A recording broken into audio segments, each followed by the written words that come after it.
Mr. Speaker, I have felt sick to my stomach this week for Afghan friends, for our veterans and their families, for those fleeing in terror at seeing those scenes of bodies falling from planes in the sky. I just find it hard to comprehend, as I think many others across this House and indeed in my constituency have felt these last few days. And I want to pay a tribute to all of our forces, to all who served in this House, in my own family, with my constituents, those 457 who never came back, those injured physically and mentally, and also to all of those DFID staff and NGOs who I was proud to work alongside, human rights defenders, especially those working with women and girls, and also our media and journalists, especially BBC World Service and our language services, and also, Mr Deputy Speaker, to those Afghan soldiers. Thousands of them died for their country and freedoms, and I think to suggest otherwise is completely wrong. But the sacrifices of all of them were not in vain, as the Leader of the Opposition and so many others have said today in this debate. They did succeed in making a difference to communities, in countering terrorism, to making a difference to individuals. I saw for myself in places like Musakala and elsewhere. And the failures we shamefully now see are not theirs.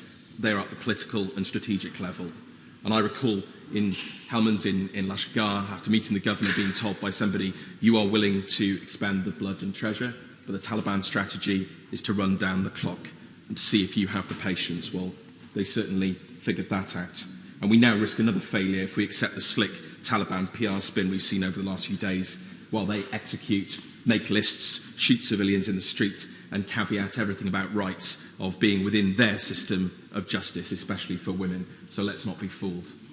Now, we've seen remarkable work on the ground by our troops and our ambassador in the last few days, but frankly, Mr Deputy Speaker, they've been let down by a Prime Minister, Foreign Secretary and Home Secretary asleep at the wheel. They were already warned of the failures in supporting translators and others who supported our troops and our civilians. They were caught unawares by the chaos at the airport. We need to ensure every safe route is used. We need to ensure we can get people safely to the airport and out of other routes if possible. And we need to base this on need, not arbitrary numbers, using every plane and resource. And let's not forget, Mr Deputy Speaker, this is a government that has been cutting aid to Afghanistan, so we need urgent clarity on this new announcement. Is it new money, or is it being diverted, not least when we see such great needs elsewhere in the world, in Tigray, in Haiti in recent days? How will it be delivered? Will we be following a Zimbabwean-type model where we make sure that it doesn't go through a despotic government? Will it be through the UN, through NGOs? And how will our plans that we had in place be delivered?